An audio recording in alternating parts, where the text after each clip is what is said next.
Good afternoon, and thank you for tuning in to Let's Talk. I'm your host, Denise Rolark Barnes, publisher of the Washington Informer.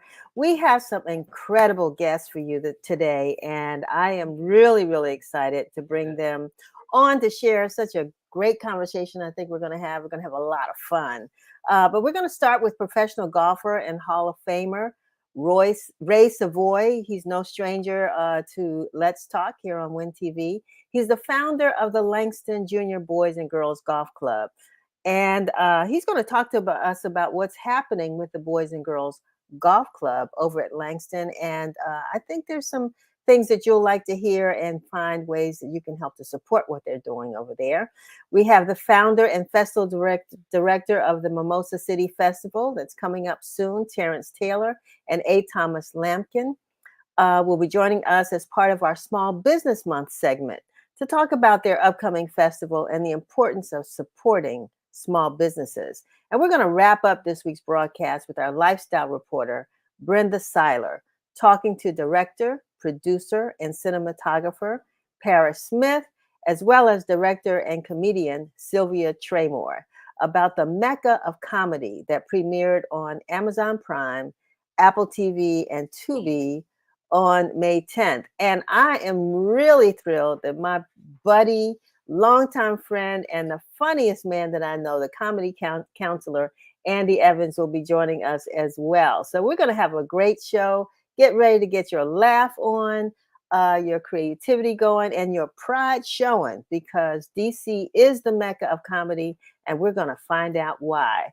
So before we jump into these conversations, I want to make sure that you picked up the most recent issue. You got to pull one out of the Washington Informer. I love to show the print edition just to let you all know, yes, as people ask me, are you all still printing a newspaper?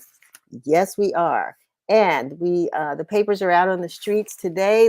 Like I said, we have over 600 locations throughout the DMV where you can get a copy of the Washington Informer. But if you just, want that digital edition, you can access the paper anytime, anywhere by visiting our website at WashingtonInformer.com. Again, it's WashingtonInformer.com. And you can access it free by becoming a subscriber. So we hope that you'll sign up. When you go to the website, you will see a little box that'll pop up asking you if you want to sign up to be a member or to receive our daily newsletter and our e-blast. We hope that you will sign up because people say, well, how do you do it for free? Mind you, you know how the internet works. They do count those numbers. So anytime that you sign up, it certainly does help us, even as we try to generate more revenue to keep our publication going and to pay our fantastic writers and photographers. We do all of this for you. So we hope that you will do something for us, and that is to sign up to get our e-newsletter coming straight to your inbox every single day. And while tuning into the show today, we want you to help to spread the word and share this broadcast on your social media platforms. You can follow us on Facebook, IG, X, formerly known as Twitter, TikTok, Threads, Nextdoor, LinkedIn, and YouTube. Yes, wherever you are, we are. And so we want to make sure that you get the good news that we continue to publish every single day. And speaking of YouTube, we want you to subscribe to our YouTube channel where you can watch some of our previous episodes and keep up with what's going on every single week when we do a new show that we bring to you. And wow, we were just sitting here talking, Chevry and Jaman now, who is our assistant producer. We're growing, y'all. But we were just talking about the fact that this is our 5th year. We didn't have an anniversary, but that's okay. But we still just think back. This is what I call our COVID baby. When people couldn't get out and move around in the city because we were all shut down, we were trying to figure out how can we deliver news to our community as we're still out there covering the news despite what was going on in the city. And we thought, why not use this tool that other people are beginning to use? And we were, I think, one of the pioneers in this area. So this is our 5th year, and we just keep on going. So I want to thank always you, the viewers, for continuing to watch us and to share this broadcast. It means a lot to us. So, we're not going to have our regular news broadcast by Curtis Knowles, simply because we wanted to spend more time on the show today with our guests. But I do want to say, folks in Prince George's County or in the state of Maryland, you sent a message on Tuesday when you elected uh, County Executive Also Brooks to ascend to the seat of the Senate for the state of Maryland. Now that was just the primary, and you all know that the election won't take place. General election will not take place until November, so you still have work to do, as does the county executive, in making sure that she can get that seat. But you certainly did prove that dollars don't buy votes. And while Mr. Trone, I think, was very gave some great remarks when after the election results came in, and is trying to pull the Democratic Party together and make sure everybody supports the nominee. And you know, there is a Republican who is also vying for that seat. So you all have lots of work to do in the county. So, but I just wanted to celebrate the fact that folks came out, that they voted, and they let their voices be known. And we've got to continue to do that. You know, in the District of Columbia on June 4th, Tuesday, June 4th, is the DC primary. And there are lots of offices, positions that local residents are running for. We have election here in Ward 8. We have primary election in Ward 7, at large election, Ward 4, all over all over the city. So I want to invite you to look out for our voters guide, which will be coming out in 2 weeks. We've talked to most of the candidates, they've responded. And so if you're not sure, if you're undecided, this hopefully will help you to decide who you will vote for on June the 4th. But also know that early voting has already started. So all of you may have gotten your ballots. And as a matter of fact, there's an interesting story that James Wright is going to be doing next week, because there are organizations that have adopted a ballot, what do you call it? A ballot box. It's almost a way that and we'll have the DC Board of Elections and Ethics on with us next Friday to talk about how that can happen, how you can adopt a voting box, and what that means. Because I think what it does is it helps to make people more vested in ensuring that folks actually come out and vote. So we're looking forward to that story, and we're looking forward to having that conversation next week. So make sure you tune in as we do that. There's something else that Chevy wanted me to mention, and I just happened to be there last week when TD Bank opened its first branch, or what they call a store, east of the Anacostia River. You know, I talked to the manager there, and the new store manager, who I said to him when we first were here in Ward 8 in Southeast, we could count the number of branches on one hand, bank branches on one hand. Actually, there was only one. So that was made really easy to do because, you know, the companies and banks were not opening up on this side of the river. They just thought that, you know, folks didn't have money. But we can proudly say that they're clamoring for space now, and TD Bank has finally come over. And the exciting thing and this is not an ad for them, but can you believe it? Well, a couple of years ago, we were complaining and actually concerned about the fact that banks were retrenching from offering teller services and open hours, and everything was becoming digital. Well, TD Bank has gone full circle. They are now open 7 days a week. 7 days a week. That's including Sunday. During regular hours, I think it's 9 to 5 on Sundays. They have people there that will help you with all of your banking needs. And so, you know, it's interesting how things have changed. And this is it's pretty good to see banks offering this opportunity. And of course, last but not least, it's graduation season, you all. It's graduation season. And yes, we were there at the controversial graduation ceremony at Howard University, but still, shout out to all the students that graduated. Actually, two of our interns graduated on Saturday. So we are very, very proud of them. And also the students of the University of the District of Columbia had their graduation ceremony last Saturday as well. And you can read about both of those in the Washington Informer. So we're really proud to see young people, you know, striving and moving on and doing wonderful things. So thank you for making sure that you read the Washington Informer and you can follow up on all the stories that we're doing. Okay, I think I took up all the time that Curtis would have taken up. And now we're going to go on and start with our conversation. I want to bring up my friend and a person I really admire, and that is Mr. Ray Savoy, founder of the Langston Junior Boys and Girls Club. Mr. Savoy, welcome to Let's Talk. Thank you. Thank you so much. It's truly an honor, and thank you and the Washington Informer for allowing me to come on the air and speak to you. Well, you do such tremendous work in a field that, or in a sport, Mrs. Avoy, that many of us, when we talk about it, we only talk about a couple names, and that's Tiger Woods and maybe somebody else. I don't know who else. We don't think about the women. We don't think about some of the others.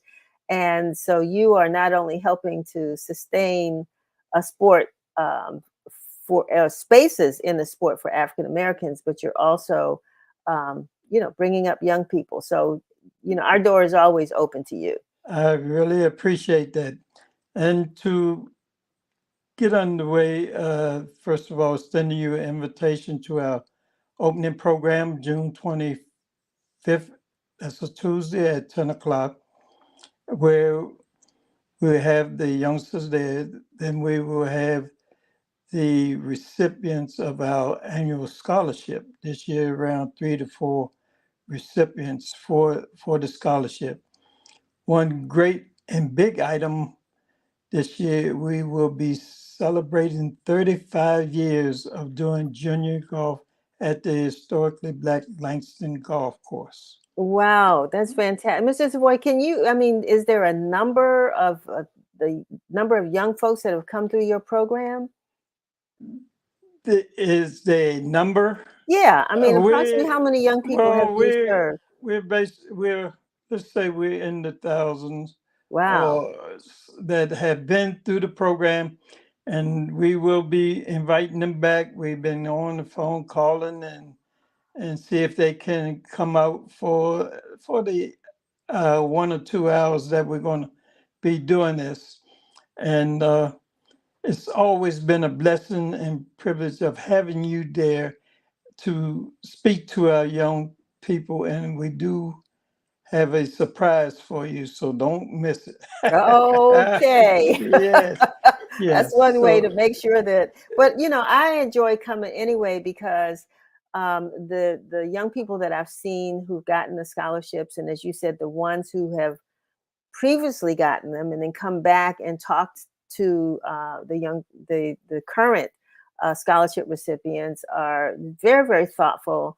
And tell me, why do you think golf makes a difference? This is well, golf is a, a sport that you can enjoy and a sport that can relaxes you, but it's also a sport that discipline you. You, as they say in the golf game, you call a stroke on yourself when there's nobody around, or you don't get into where you want to cheat the game. You want to also be honest with it. It helps you with your integrity. And it's been rewarding to our youngsters to learn that, because that transcends to their daily life. What they do uh, outside of playing the game of golf, that they remember certain things that is taught at our junior golf program, and they carry it through life, and they're ready to make a move, and hopefully the light bulb comes on. No, I'm not supposed to do this, or this is not the way. Very important that we hopefully instill that in our young people. What is the tell me about the program. The, How the, can young people sign up, become a the, part? the program is designed to host anywhere from 10 to 15 junior golfers. The youth come from various other agencies and groups, Police Boys and Girls Club, the DC Park and Recreation, a couple of private groups, Camp OJ, the group from up at the Carver Terrace, which is right up the hill from the golf course itself. And it's meant for them to come, learn, enjoy, but also we adding a new program which started last year was we want you to pick up a club and not a gun. Mm. So we got that started, and we had 5 to 6 participants in that program. This year we're looking to add to it because we had some gentlemen want to bring out some youth and hopefully put them in a different direction. So very important. And I think doing this golf can help and sway the young person to pick up a club and not a gun. How can someone, if a young person actually wanted to participate in the program, how would they They do that? can can go on our website, sign up for the 2024 golf camp registration form.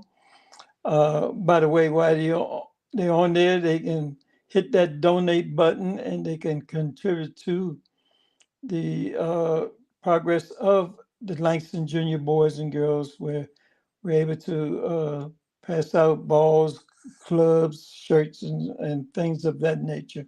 But we're encouraging parents and groups, organizations to hit the donate button to help us continue doing what we're doing.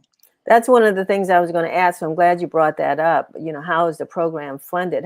How long does it run? The summer program, does it? Basically, right now is 6 to 8 weeks, but we've carried it on to 8 weeks and a little further. Uh, Wanting parents and those adults to understand that we are safety first as far as the youth.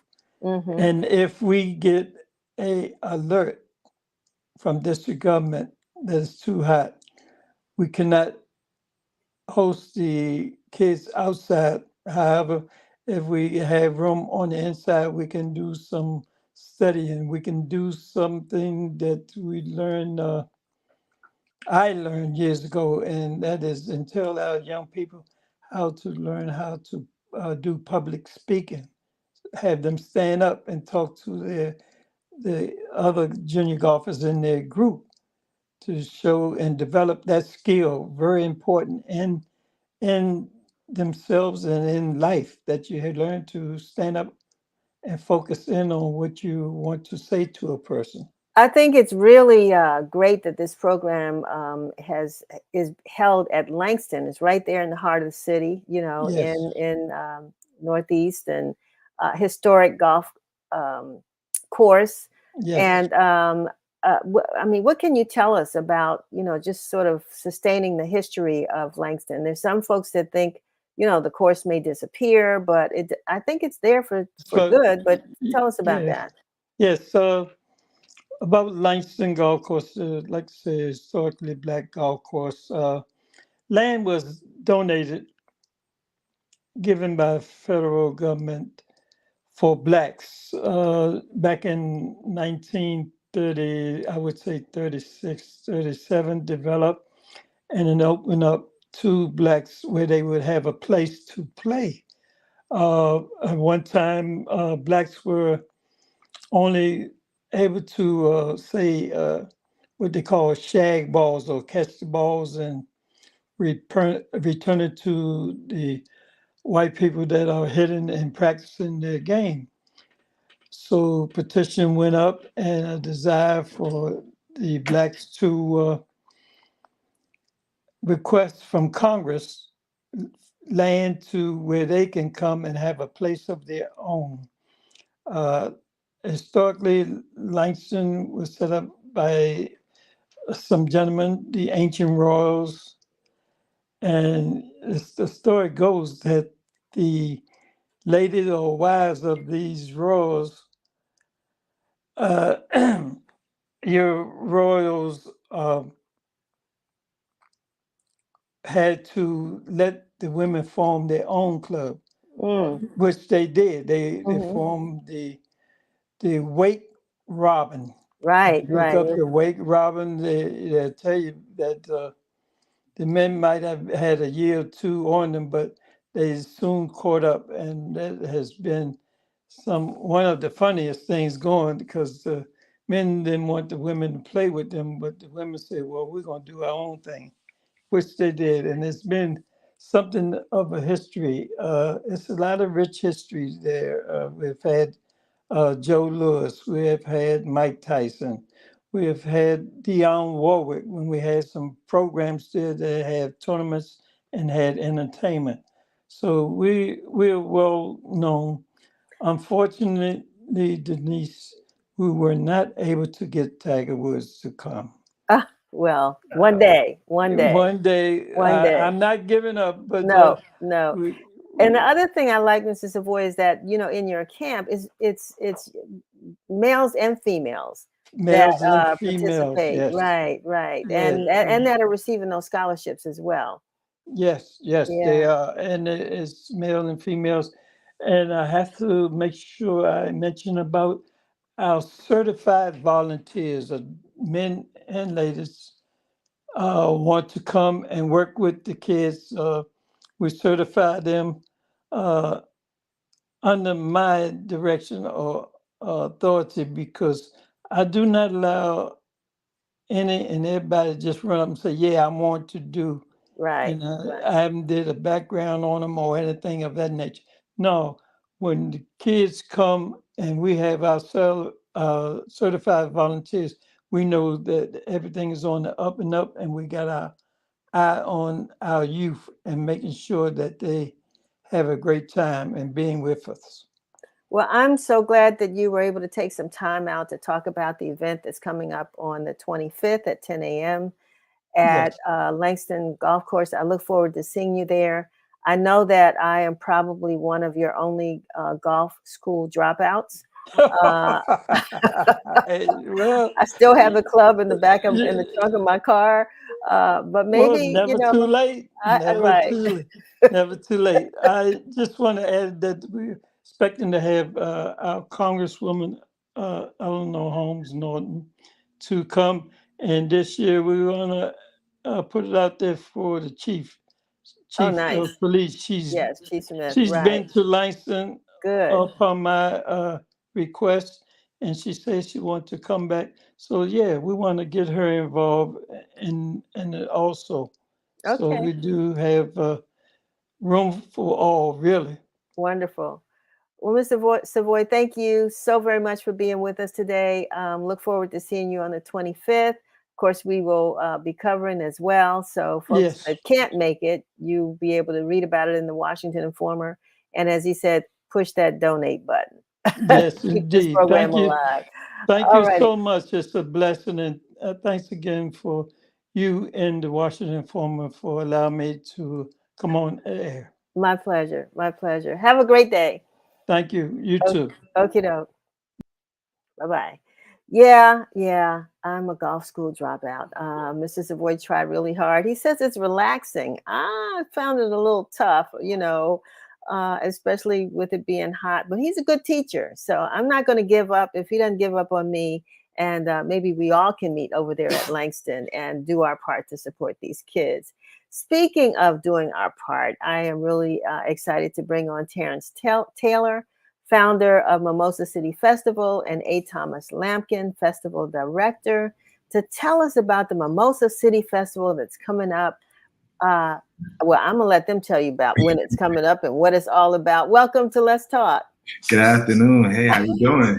I'm doing good, doing good. Just, I confess, golf school dropout, but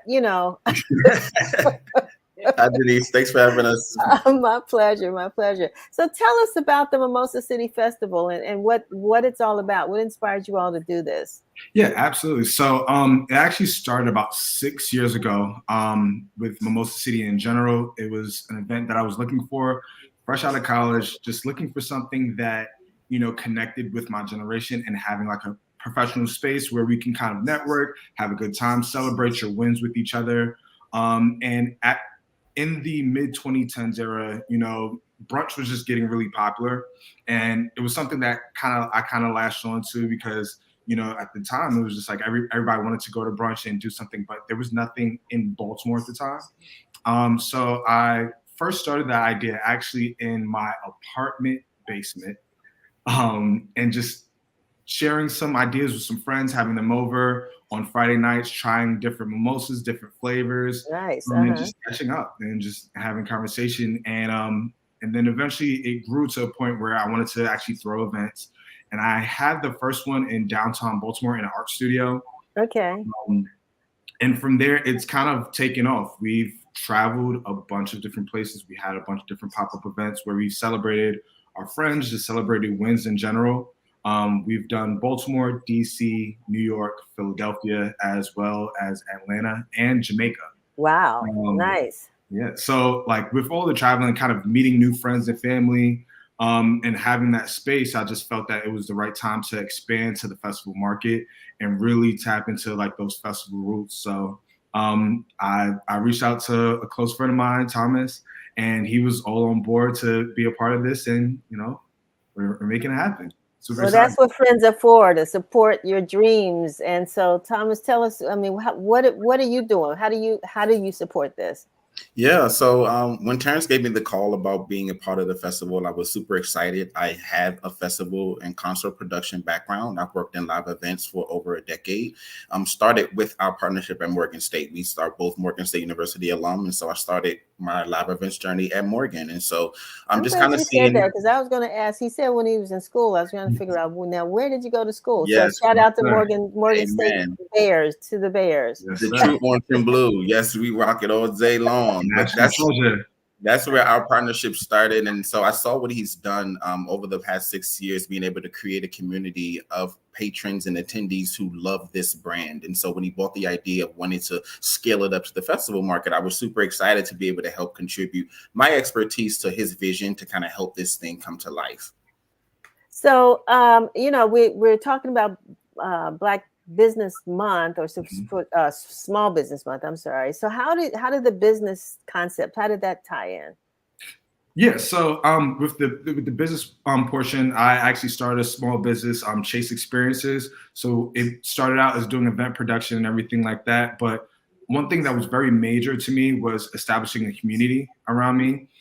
So even when I went to outsource for looking for venues, looking for vendors, DJs, anything like that, I always looked in the area for small businesses. Even our first venue that we had, it was an art studio, and the lady, her name was Miss Cleacher. She was actually looking for more clients at the time, so we were able to negotiate a portion so where there were people who bought art at her at our event, as well as clients that kind of flipped over to her and was able to inquire more about her installations and what she can do for them.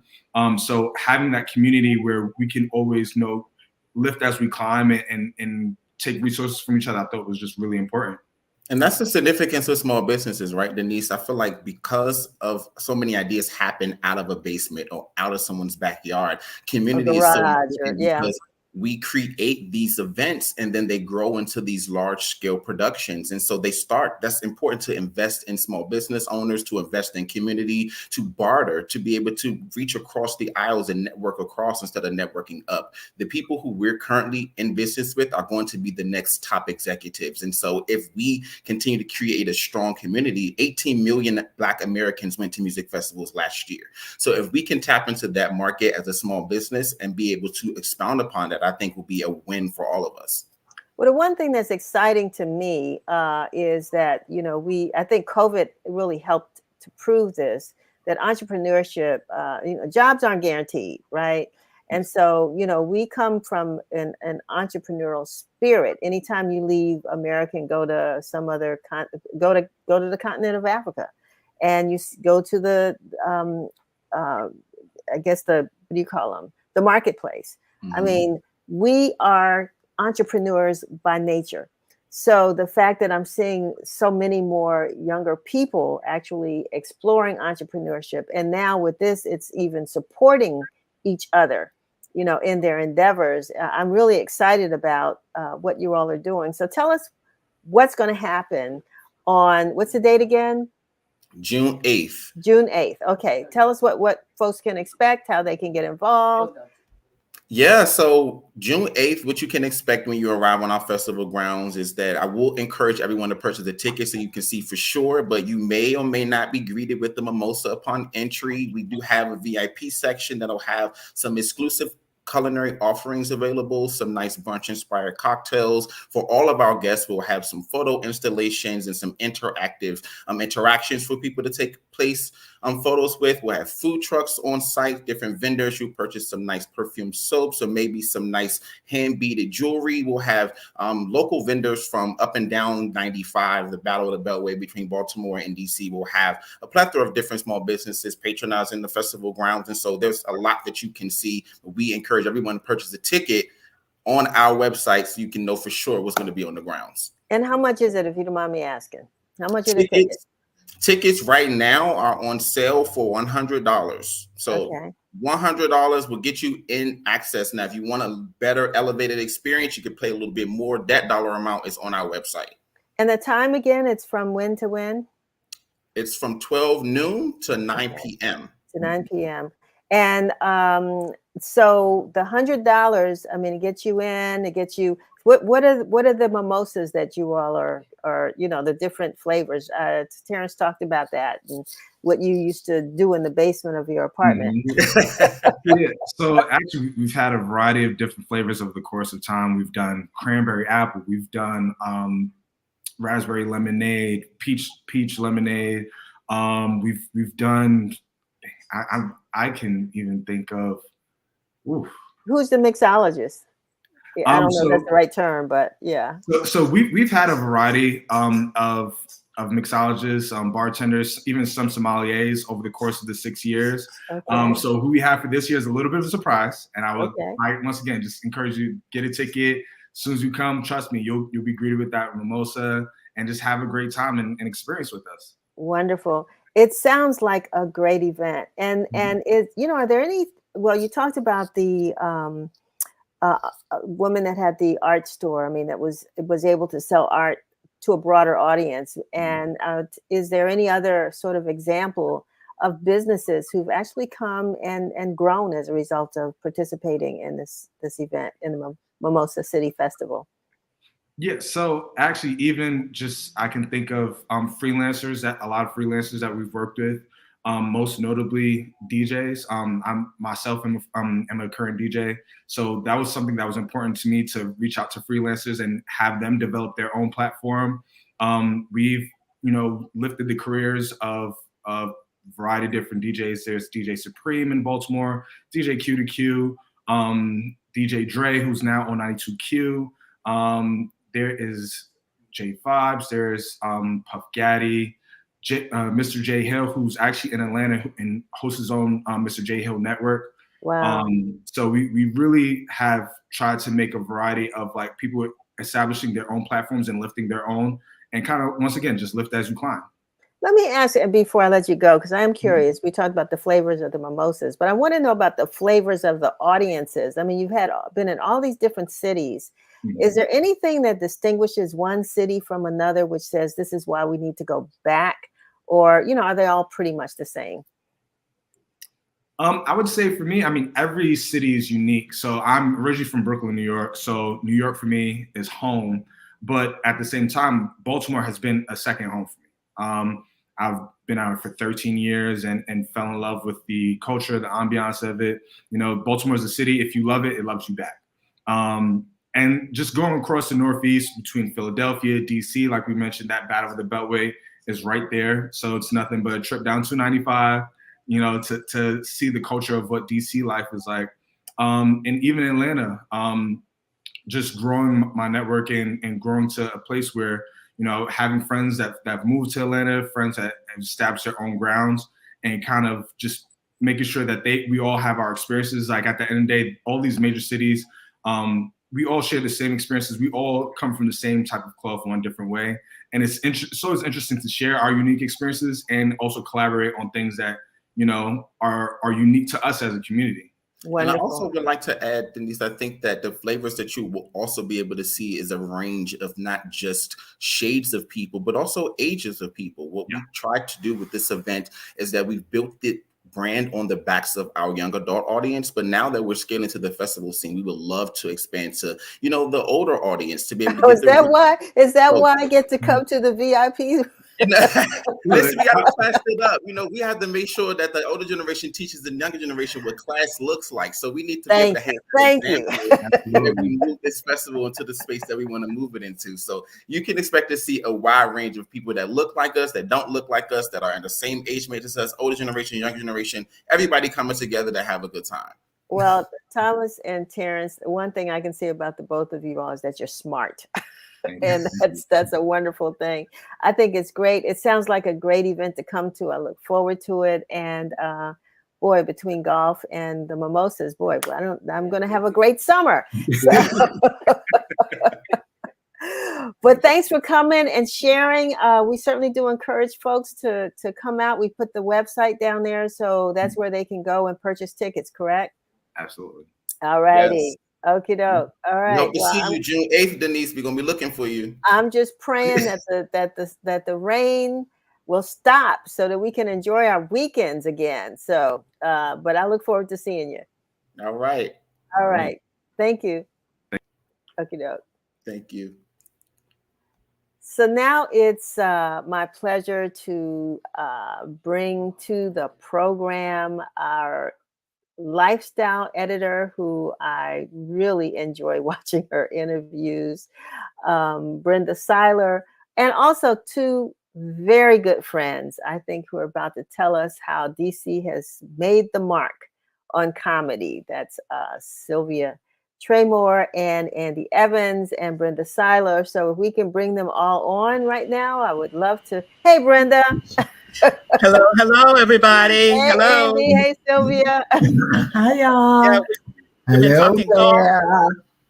Yeah, we've been talking golf and mimosas, and we need some comedy, don't we, Denise? That's right. I mean, yes, indeed. Yes, indeed. So I'm going to turn it over to you right now, Brenda, but I just wanted to say on air, Sylvia and Andy, so glad that you could be with us. This film is fantastic, so I want to make sure folks get a chance to see it, and look forward to, talking some more as we go along. So take it away, Brenda. Thank you very much. And I think we're also going to be joined by Parrish Smith. Hi. Who had the wonderful idea of creating a documentary called The Mecca of Comedy.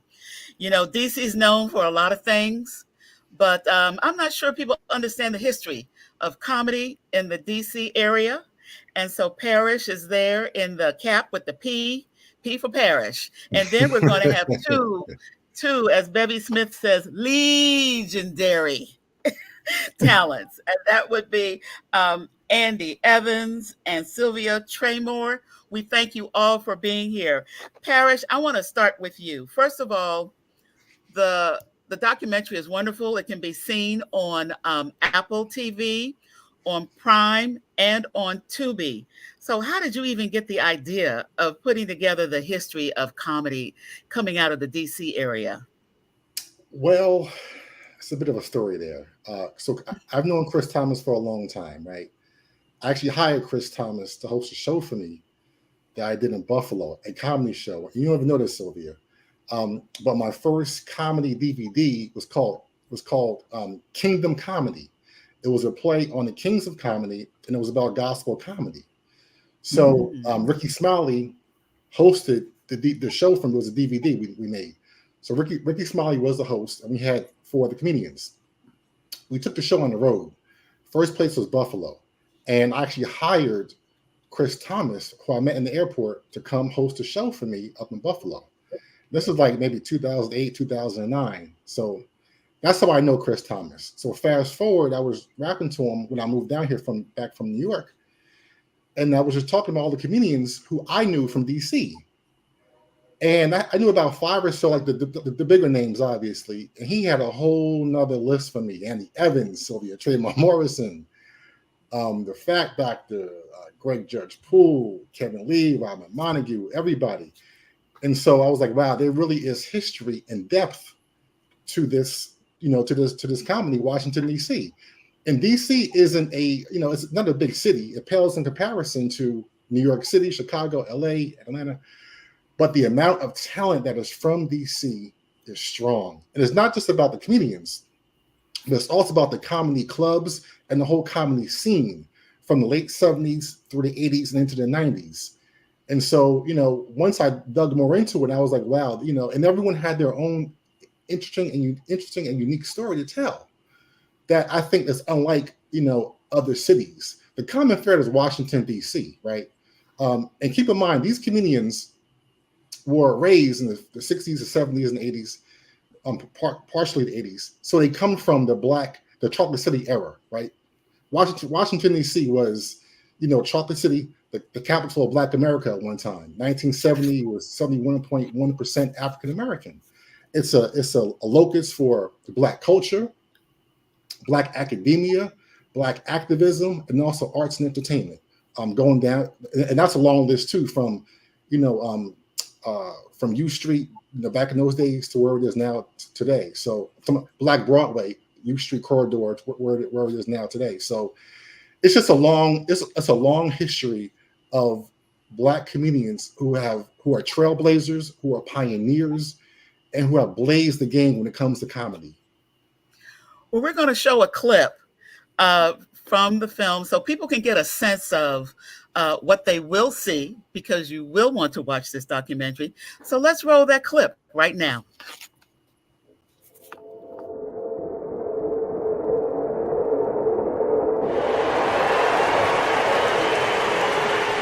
Coming to the stage from my hometown, the nation's capital. This brother, started out in the D.C. area. D.C. is the Mecca for stand-up comics, because if you're good in this town. If D.C. being the Mecca of comedy is a phrase coined by the great Andy Evans, then it must be so. There's just a central information stream here in D.C. that's not like other cities. Black folks in D.C. is just straight up funny. Honey, this is out of sight here. So many people who are big names now are from out of this area. That New York style is, hey, I did this and blah, blah, blah, da, da, da, where, D.C. is like, hey, man, boom. I'm from Washington, D.C., man. North, Southeast Washington. The way that I come on stage, that's derived from D.C. So what I want to bounce to now, Sylvia and Andy, because for so many comics that came out of this area, you all were a model. You all were the mentors. Talk about what it was like back in the day, as Parrish called it, the Chocolate City days, and just getting yourself noticed.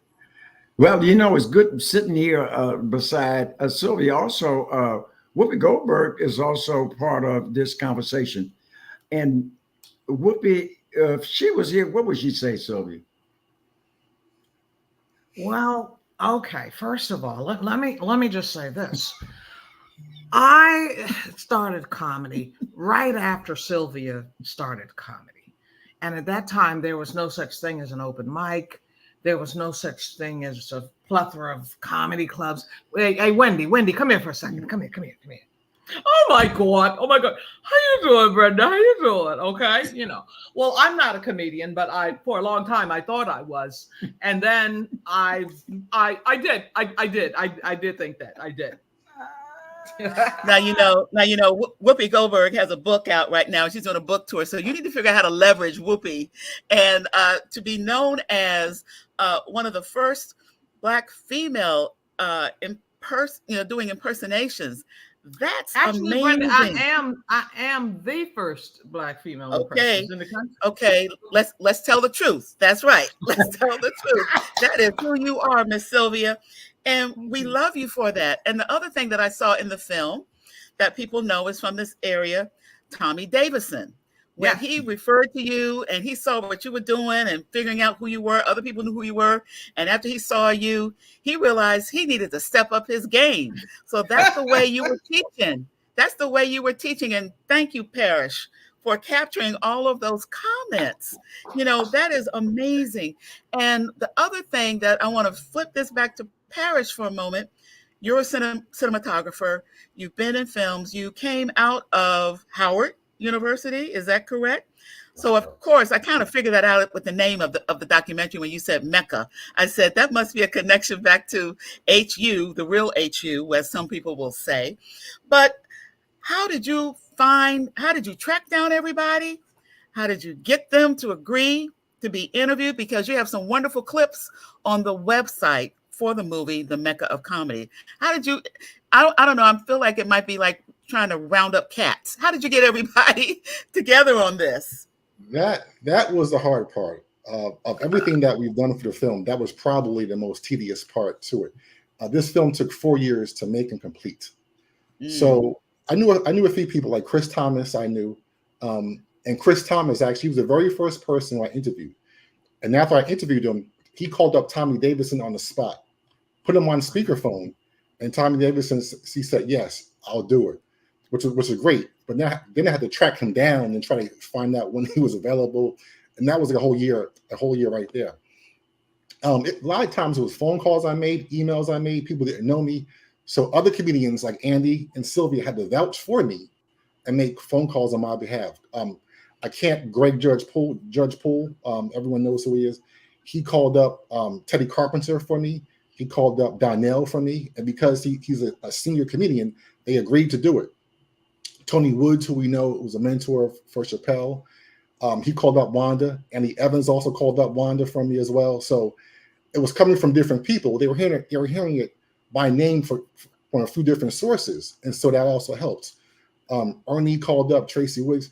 It's a lot of people who just kind of vouched for me on my behalf. And then slowly but surely, they said yes.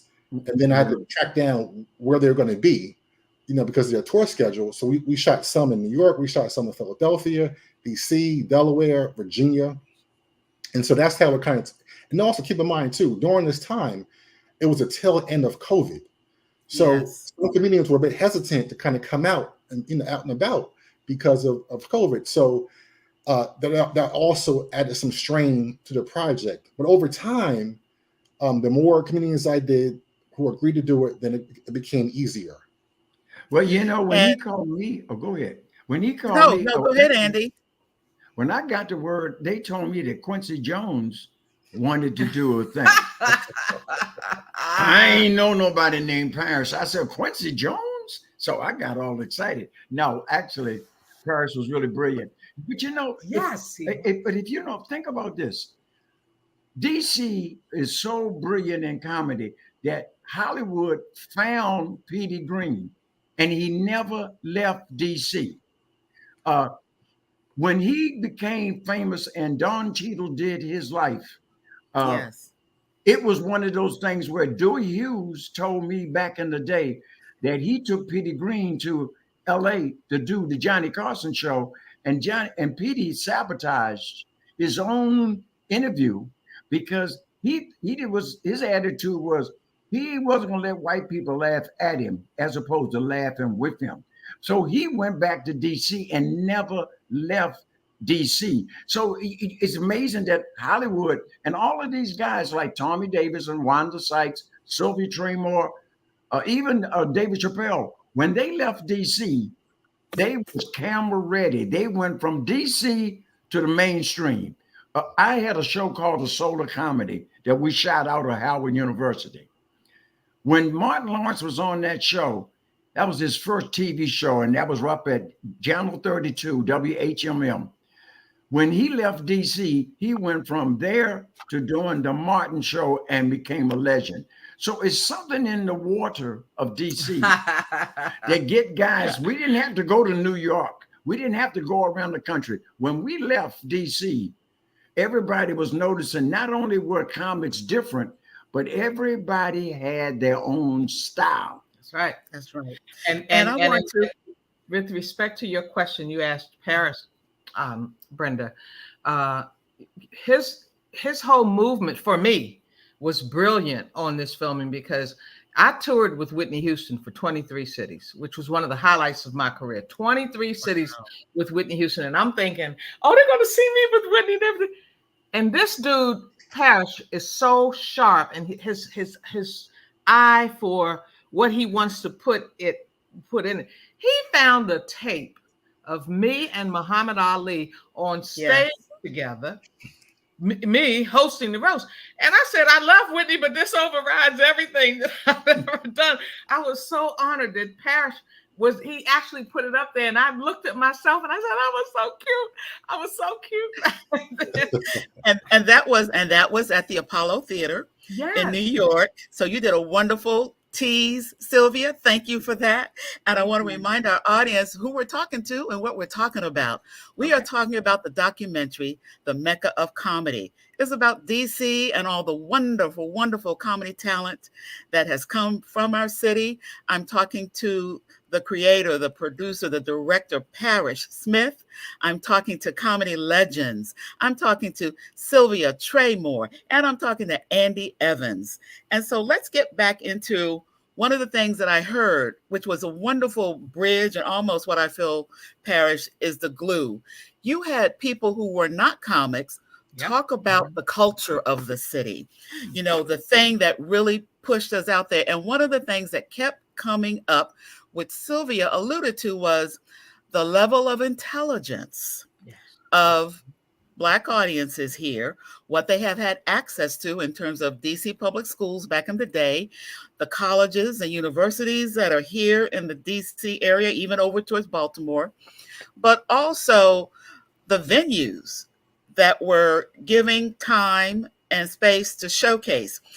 The IBEX, right down the street from where I live here, I thought the IBEX was primarily like a music venue.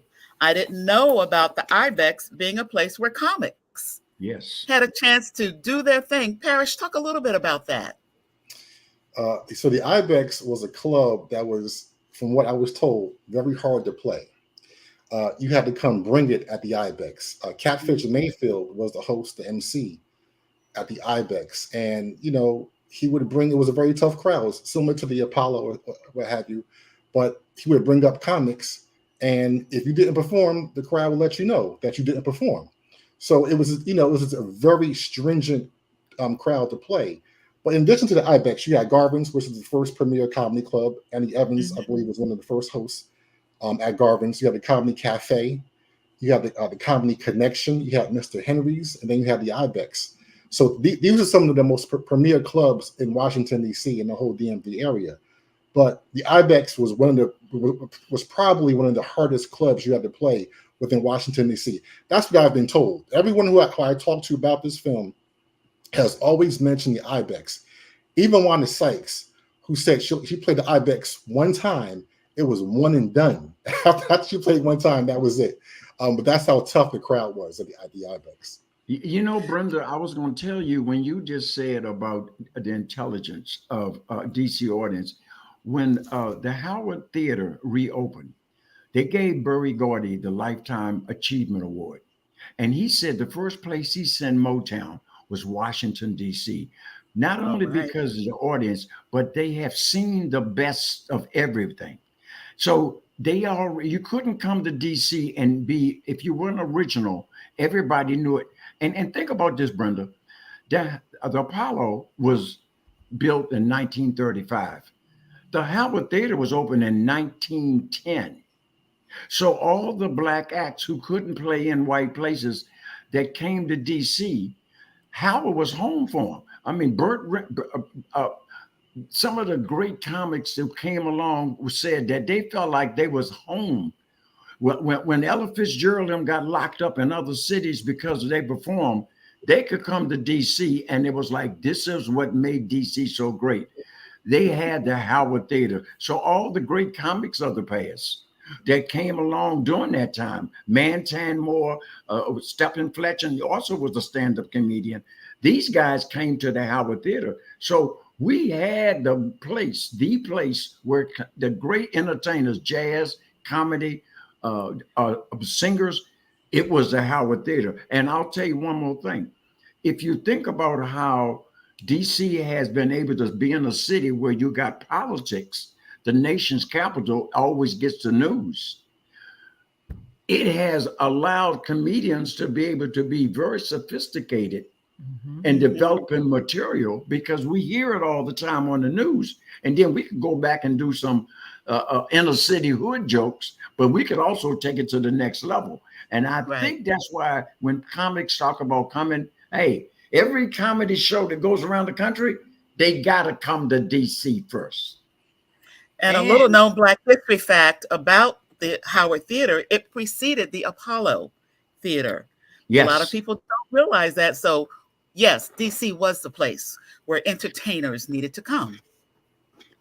And with respect to the IBEX, it was Andy Evans on the night of the Washington Informer, what we just got finished talking about earlier today, on the 18th anniversary. I met him and I explained to him how, as a Black female comedian, I couldn't get 3 minutes on stage at none of the clubs except for, I mean, I'm talking about the comedy clubs. They just wouldn't give me no time. And for whatever reason, it was really at that time, because I really came out a little earlier than everybody else. I was doing comedy like in the 70s. That's when I did the Muhammad Ali roast, 79. But Andy told me, he said, I tell you what, Sylvia, because I had performed at Denise's event. He said, I'm going to send you up to a place called the IBEX. He didn't tell me it was a lion's roar. He did not tell me that. But he said, tell them that I told you to come up there and talk to Ron Green. I guarantee you he'll put you on stage. And he did. Yeah. And from that moment on, I could go in the IBEX because, I mean, the audience was waiting. They were waiting. It was almost like they were waiting for me to fail so they could, how audiences do when they are not pleased with you and so forth.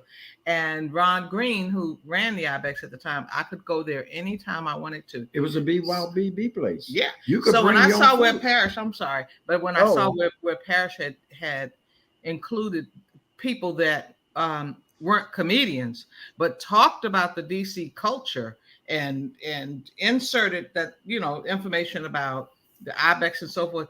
I was so pleased with this documentary. I mean, it was, and I tell him this all the time. I don't care how many people are in the audience. I don't care. I tell Parrish this, that I always thought that one of the big boys and big girls who grew up here in comedy would come back and do something about what happened in the upbringing in the rising of DC comedy, and nobody did. And I was hoping that something happened to the people. I just didn't want our history to die. And Parrish Smith comes along. I didn't even know who this man was. I heard very briefly about him, but when I saw some of his work, because when he first called me, I said, well, who is this Parrish Smith? And I was so glad he explained to me to Chris. Now, whenever Chris recommends me for so much, and when he said Chris Thomas told him to call me, I knew it was a good thing. It was a good thing. I didn't know that it was going to be this good with respect to this documentary. So y'all don't get a chance to watch. I'm talking about my people that I have streaming, I hope. You got to go and watch the Mecca Comedy. You have to. It is amazing. The creator of this film, this documentary, just was God sent. Period. That's I gotta just say it like that. There. And folks, don't forget, it is streaming now on Prime Video, Apple TV, and Tubi. So you've got 3 ways, 3 places. Go to all 3 places and watch it. Have a house party, a mimosa party, since we were talking about mimosas earlier. You can have a mimosa party and watch the Mecca of Comedy, another part of the wonderful, wonderful history, the positive, beautiful, upbeat history of DC. That's what we want you to do. And I want to thank our guests today, Parrish Smith, who made the movie. He took time out of his busy schedule. This man got a full-time job. So he took time out of his schedule to make this film. Comedy legends, Sylvia Traymore Morrison, and we're also been talking to Andy Evans. We didn't even know he was going to come. He's our surprise guest. So we thank all of y'all for being here today. We're going to take it back to, oh, wait a minute. We got a little more time. Thank you, Jamon, one of our co-producers. One of the things I did want to hit on, because I don't want to leave it out, and that is another mentor who's no longer with us, Fat Doctor Parrish. Yes. Talk a little bit about him, because we heard so many comics throughout the film talk about Fat Doctor, and he was funny, and his stepdaughter spoke about him as well. Tell us about him. Yeah, stepdaughter is Aja Perry, who's also in the documentary. But Darcel Blagman, which is his real name, the Fat Doctor's real name, he's a teacher. He was a mentor to many comedians around. He would teach comedians, how to structure their jokes, the timing of a joke as well. And one of his students, which the biggest one, was probably Martin Lawrence, who I'm not sure if people know. Because of Martin Lawrence, he probably, Martin is where he is today because of the Fat Doctor. He is the person. The Fat Doctor took Martin under his wing, showed him how. He wasn't really that. I don't know. He wasn't as skilled back then, but the Fat Doctor kind of took him under his wing and kind of helped him along the way with his timing, with his joke structure, and all that. And now you see what Martin Lawrence is today. So, he's no longer with us. He passed away. But all the comedians who I talked to, almost all of them, mention the Fat Doctor, from Tommy Davidson to Wanda Sykes to Annie to Sylvia to Donnell Rawlings. We know him as Ashley Larry from the Chappelle Show. His hand has touched so many aspiring comedians who are doing wonderful and great things now today. So, it wouldn't be.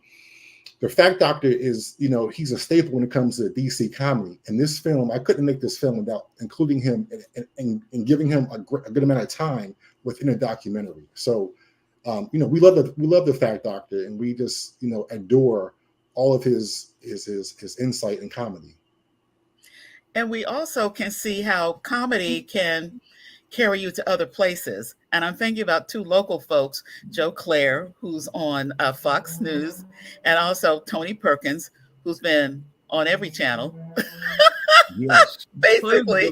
But that's how I learned about you, Parrish, because Tony did interviews with you as you were in the process of producing and getting a placement for this documentary.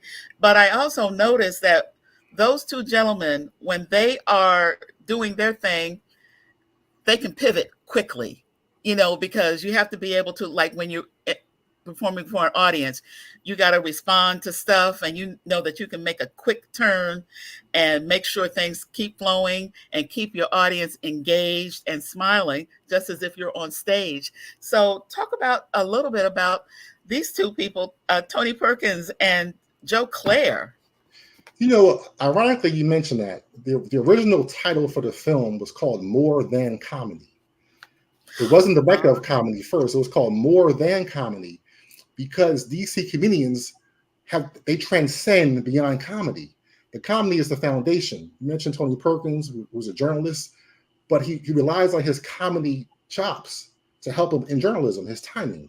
You mentioned Joe Claire, from radio to television. Even Chris Thomas went to TV as well. Ray Grant, another one. Ray Grant is now in politics, or trying to get deeper into politics.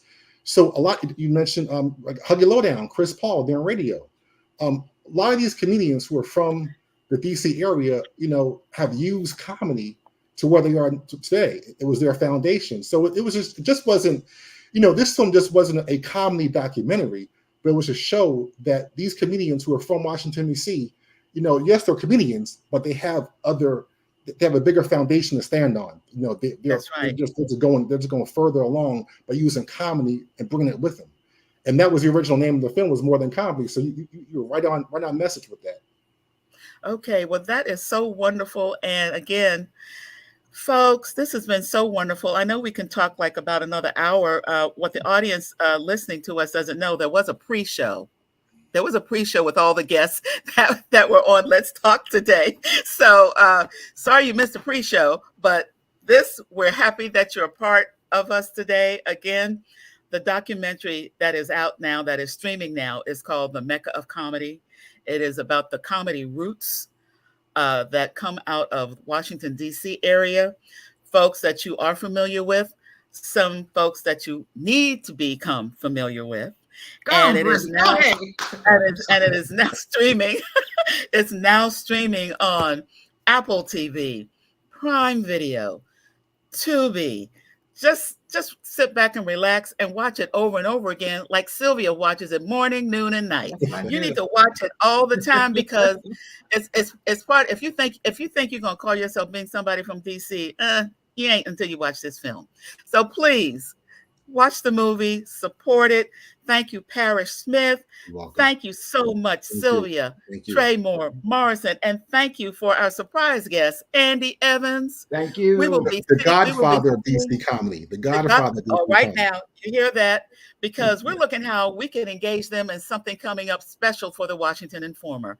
Our 60th anniversary is coming up in October, and they already celebrated years ago the 18th anniversary. That's how, again, a lot of these comedians began to interact with each other. So we're going to keep that spirit of connection going. So everybody, take care, audience. Let's get back to our publisher and our host, Denise Rolark Barnes. Hey, and oops, they're gone. Brenda, I'll just say I'm missing them, but I just want to say that was a great interview. Like I said, I saw the show. I certainly enjoyed it. I'm going to make sure that I'm going to go back and watch it again. And as I said, because of the way I watched it, I had to pay like my little something to watch it. But when it comes to our own, that's an investment. That's the way I saw it, as an investment. I know some of the other channels you can see it for free. But it is a great, you leave the program, you leave the show feeling very proud of our city and these great comics. They're great, comics. So thank you for that wonderful, wonderful interview. I'm going to sign off now, because I think you did a great job. Nothing more to say, except for the fact that we look forward to seeing everybody next week. Have a great weekend. Stay dry. And as a matter of fact, it's good that it's going to rain, because then that means everybody can go and stay inside and watch the Mecca of Black comedy in DC, right? So check it out. Yeah. Bye-bye, everybody. See you next week. All right. Where do you